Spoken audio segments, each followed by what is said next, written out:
Okay, can you see my screen? Everything's fine. Yeah.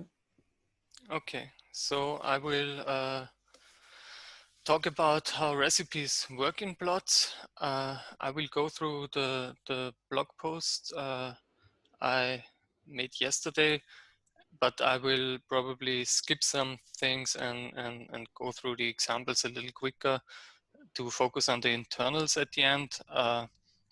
But if I'm scrolling too fast or whatever, just interrupt me and ask questions.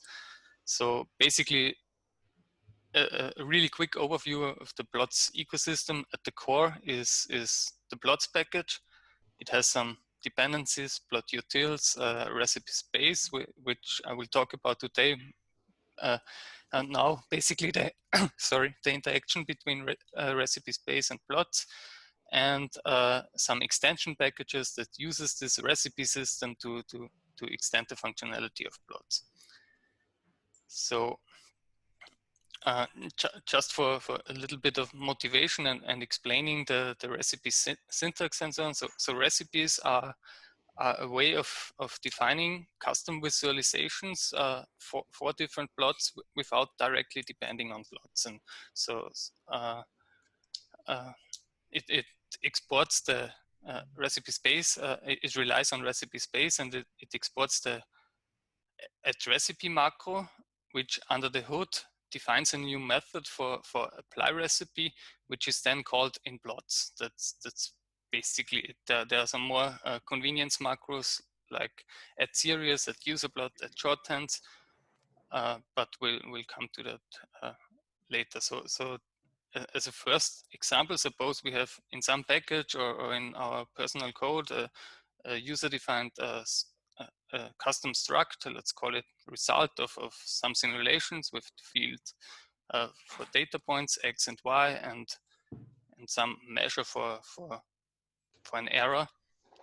If we want to plot this result with a measure band for this error underneath, we could just use plots. We first plot this band in the background as an invisible line with a fill range from y plus epsilon to y minus epsilon, and on top of that we plot our result, and this would look something like this for a random example instance of this result. But if we have a lot of results and we want to do this again and again, we don't want to write these functions all over. So we could use a recipe for that. We could also overwrite the somehow plot command or write a function that does this, but then we would have to depend on plots. So we can use a recipe for this to specify exactly what's happening here. And this would look like this. In the recipe, we can define attributes for this plots with these, I don't know how to call this double dashed arrow to the left. This would be default values that can be overwritten by the user. Or with this colon equal sign, this would really force an attribute to be this way. Then there's also this add series macro we can use within a recipe to add a new series or new plot in Makey terminology to the plot. So what we do here, we define this new series for this gray fill range below. We set primary to false. We don't want to that to show up in the legend. We define background and so on, and we add the data for this band to be plotted. And then for everything outside, we for the main series we define a default marker shape. In each recipe we also have access to the the plot attributes that are passed by the user. So we can always access this dictionary plot attributes, and here we define some if the error is bigger than some epsilon max, we force the marker color to red. Otherwise, we set whatever the user has provided, or what is the default. So here this is explained again, and with this we can, instead of these calls above, we can just do plot the result, and we get this. We can also specify some other attributes to override this, to set the color green, then it's green, except for this colors that we forced, or change the marker, and so on. So that's basically the syntax that the user can use to create recipes. This was a user recipe. There are 4 types of recipes with a slightly different purpose, and you can differentiate between them by the signature, and this recipe type decides when in the plots pipeline this recipe is called. So the first recipes to be called are the user recipes. They have just this signature with custom types, and they can build something, custom visualizations like I just showed you above. Then there are type recipes. They are called after user recipes in the pipeline. Here you just define if plots sees some object that can be mapped to something that plot supports, like you have a wrapper of a vector. You just say you use this vector that's stored inside the struct, or whatever. You just define how the type is converted to something that plot supports, which is basically integers or floats, or also strings. Then there are plot recipes and series recipes. They define basically new series types. So if we want to make a bar plot, what we are actually plotting are these edges of the shapes that the bar makes up, and these series types, for bar, for instance, for a bar recipe, takes in the user values for the bar heights and bar sizes, and converts them to the actual coordinates of the bar shapes that we want to show. The difference between plot recipes and series recipes is that plot recipes are called in the pipeline before we set up the actual plot object. So we can here still define some subplot layout or something. We cannot do this in the series recipe anymore, because here the plot and the layout and so on is already set up. We just can specify in how we want to plot X, Y, and Z with this series type in a current subplot. So I think I will, for the sake of time, skip the examples here. You can read them anyway, or maybe I will show them later if you are interested, and I will go to the internals, how this works in plots.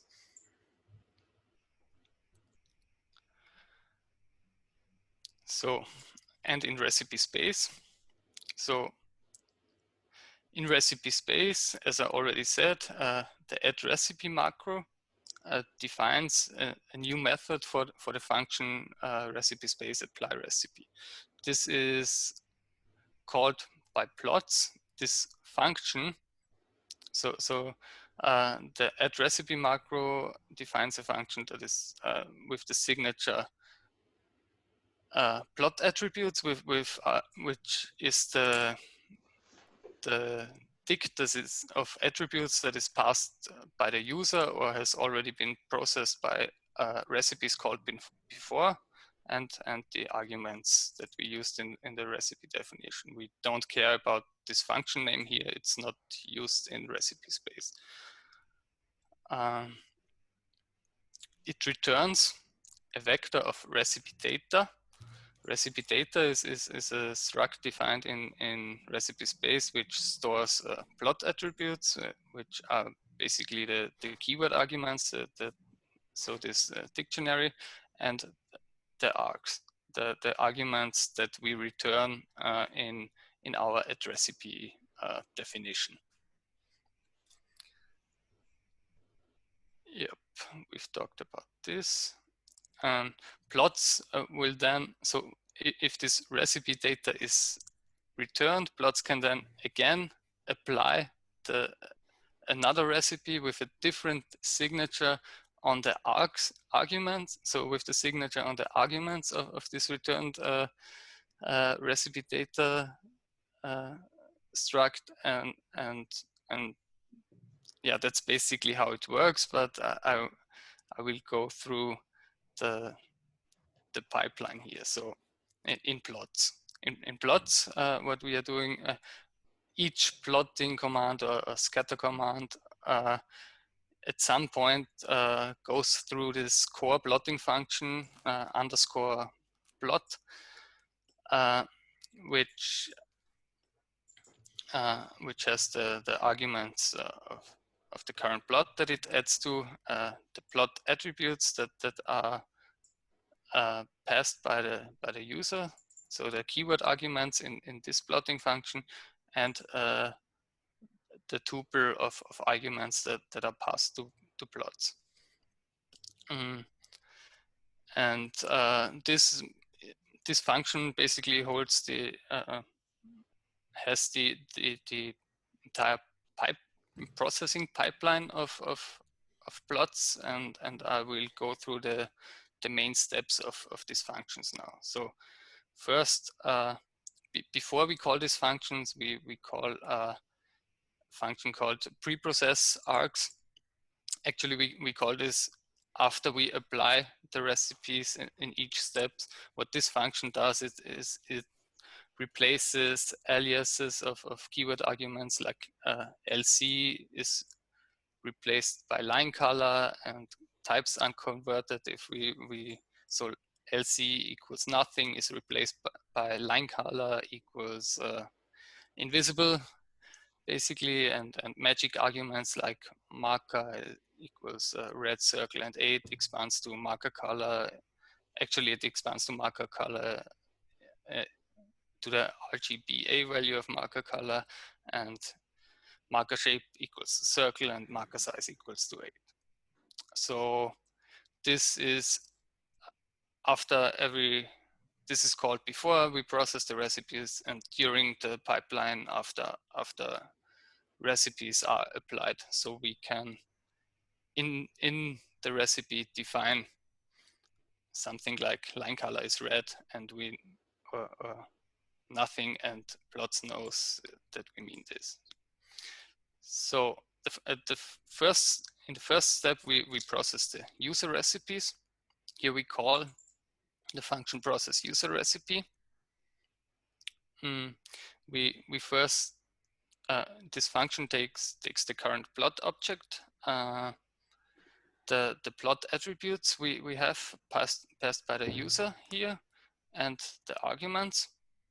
And what it does, it initializes a vector of recipe data defined in recipe space, and then iteratively, recursively processes this, tries to apply the methods for apply recipe that from recipe space to this to the first element of this still to process vector, and the the arguments that are stored in this recipe data. So this this signature defines on which method in apply recipe to dispatch on, and this apply recipe returns again a vector of recipe data that we prepend to this still to process vector. And then next step, we take the first argument again and do this on and on until at some point these arguments that in recipe data are empty. When they are empty, there is no user plot method for this defined anymore, and we finish up and add this plot attributes to the keyword argument list. And if all recipes, all user recipes have been processed, we return this keyword argument list. So a vector of dict, which holds the plot attributes that have been processed by the user recipes. Actually, in the same function, type recipes are applied after the user recipes. So at some point, in this recursion, we reach a step where the args are either y, x and y, or x, y, and z with no recipe data for this defined, and then this falls back to this to the default recipes defined in plots for these three values. Here I just show the definition for the two argument version.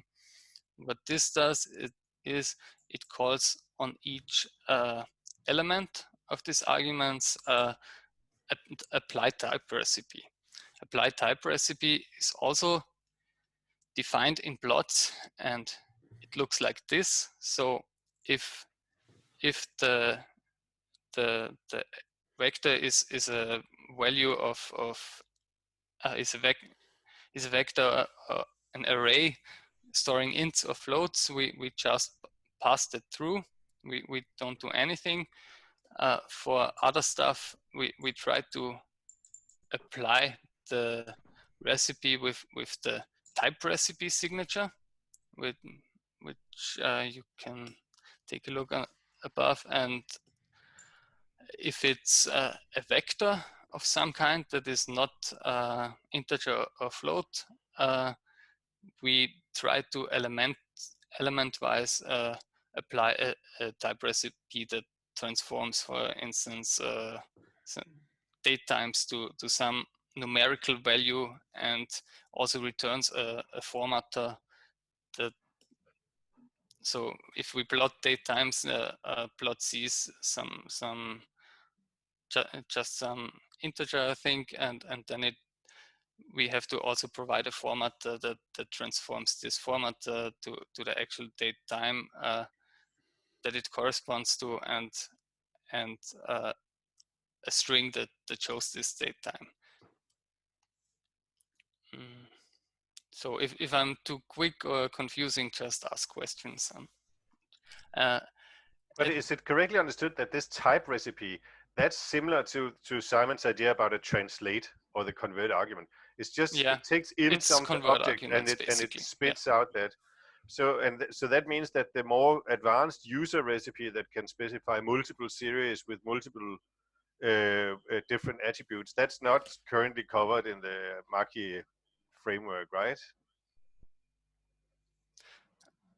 Probably. I'm not sure what's covered in the Mach-E framework. You mean currently, or like with my new plan? I think I meant both, actually. So no, that should be covered. Okay. Because you can just return any plot type. So you can also return like a list of plots or series plot type from it. So that. So the Mach-E, that type includes both type recipes and user recipes, so to speak. I hope so. Yeah.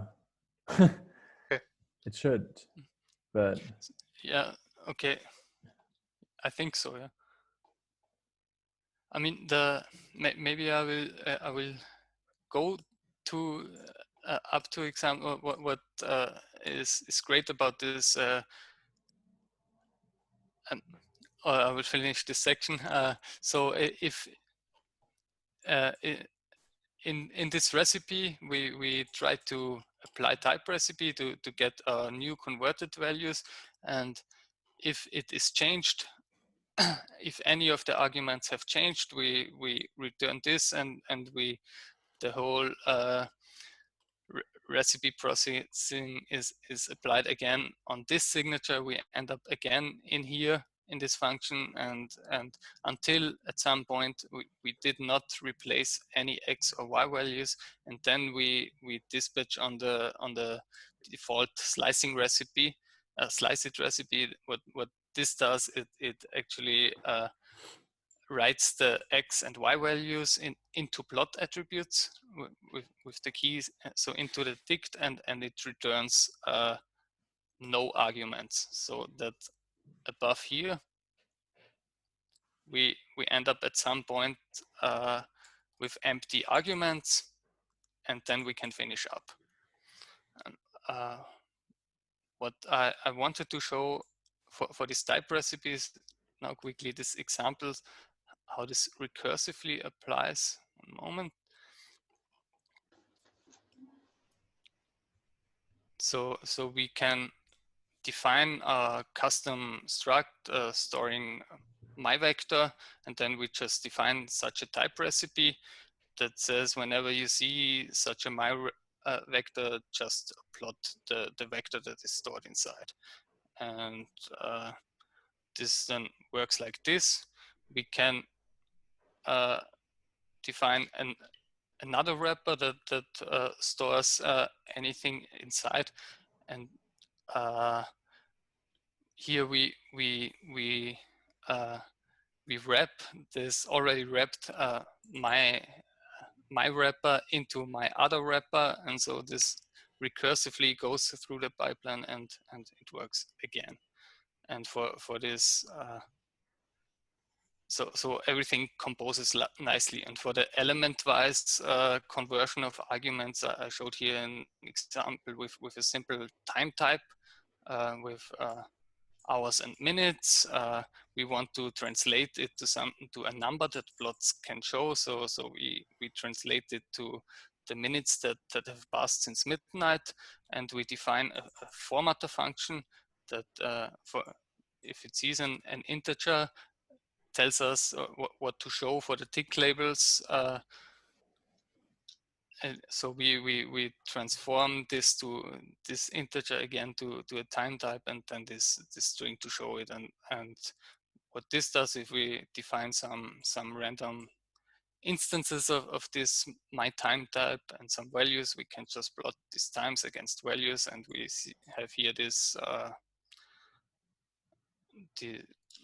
this formatter that transforms to our type, and this also again composes nicely with the other type recipes. So we can wrap this in our wrappers, and still it works here. Plotted it against the other axis to see it's independent of the axis and so on. So this is what type recipes do. But back to the technical stuff. So when we are through with this process user recipe, we end up in this core plotting function with a keyword argument list, which is a vector of dict that has that already has the processed user recipes inside, and the data is stored for the keys X, Y, and Z, which is done by this slice it recipe above. And now we call process plot recipe. This is another function, and we call this recursively. So first, again, we store this keyword list in a new still to process vector of dictionaries, and we add a new, we define a new empty keyword list. And while this still to process still has elements, we call this on the, we call process plot recipe on the first element of this. And process plot recipe looks like this. So at first we check if a series type is defined by if we actually have a series type. If we don't have a series type, then this cannot be a plot recipe, a series recipe. So we return, and we just add this the current the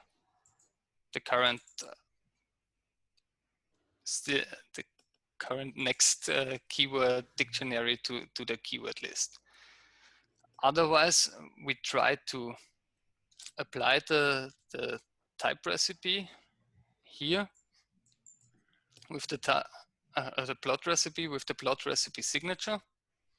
If there is no method for this signature, we get a method error, and we just push it to the keyword list and rely on series recipes that they will handle this. Otherwise, if there is a method, then we get a vector of recipe data returned. For each element in there, we process the arguments again, and we call sorry. And we push this again to this still to process.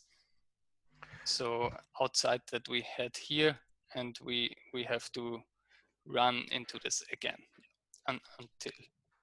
until the one important thing I forgot here, that I think the series type has to change somewhere. Otherwise, we run into a Stack Overflow error. Or is this late? I'm a little confused. So let's move on to the series recipes. So after we have applied all these plot recipes, we the subplot is, the plots is set up, the subplot is set up, and then we process the series recipes for each of these elements that are now in this keyword argument list that have already been processed. First, what we do here, we populate now this with the defaults that are stored in plots, and this is a custom dictionary type that stores the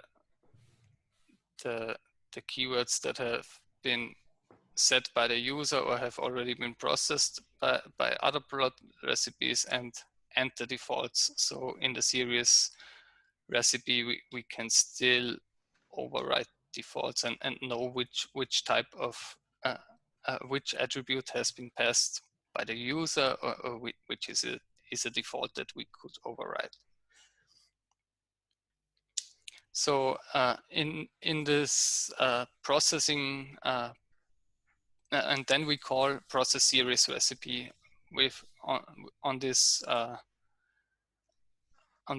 attribute, on this dictionary type with the defaults already stored, and process series recipe looks like this.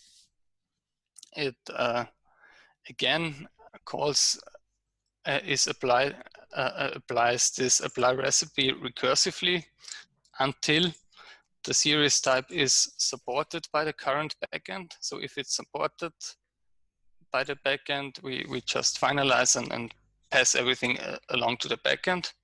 Otherwise, we apply the type recipe with the current signature. So with the current series type and this series recipe signature. Sorry, I said type recipe. And yeah, then again we get returned a vector of this recipe data. For each element in this vector, we pre-process the arguments again. We check if the series type has actually changed by this series recipe, and we call this function again to end up here. Check again if the series type now is supported, otherwise do this again. So this recursive process allows to build up different series by small simple components. Just to illustrate this here, I showed the series type in here when plotting a histogram. So at first the series type is histogram, then by the series recipe this changes to bar hist, to bar bins, to bar, and finally shape. And this is then what is plotted, what is supported natively by GR here, and what we apply. So my remarks here are that everything is a really nice composable system, and it allows defining custom types for different packages without, and they compose nicely without the types knowing about, the packages knowing about each other and so on. But also this is very tightly intertwined. So this Plots recipe system with the Plots processing pipeline and this recursive application, and also, yeah, we are relying on passing through these different abstract dictionary types here, and we're relying on some basic plot recipes, fallback recipes that are defined in plots here, like this, or the default slice recipe. And so I think for other packages to consume recipes the same way and to have the same functionality, maybe some of this recursive processing pipeline has to be implemented in the packages, or we have to port it to some core functions to recipe space, maybe where other packages can consume them, or I don't know. I can't really imagine right now how this this exact functionality could be done with the current Maki recipe system. So that's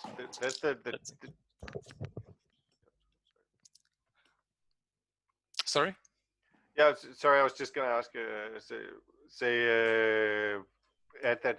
Is it so? The idea is that you have this long pipeline where the plot is slowly built and the attributes are slowly added, and the trick here is that you can use different dispatch to call the same function at different places in the pipeline.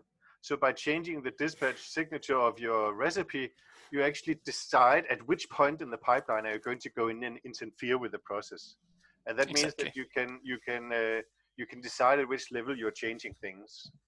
And I think that's the tricky part in trying to move to somewhere else, because it's so deeply ensconced within the pipeline. Yes, I agree. So, yeah. So thanks all. Are there some questions? Maybe you can just look through this again. Yeah. So I'd like to ask everybody. So we had this. So Simon already opened a big discussion, and then we had this introduction to recipes, and we've actually already talked for 1 hour 15 minutes.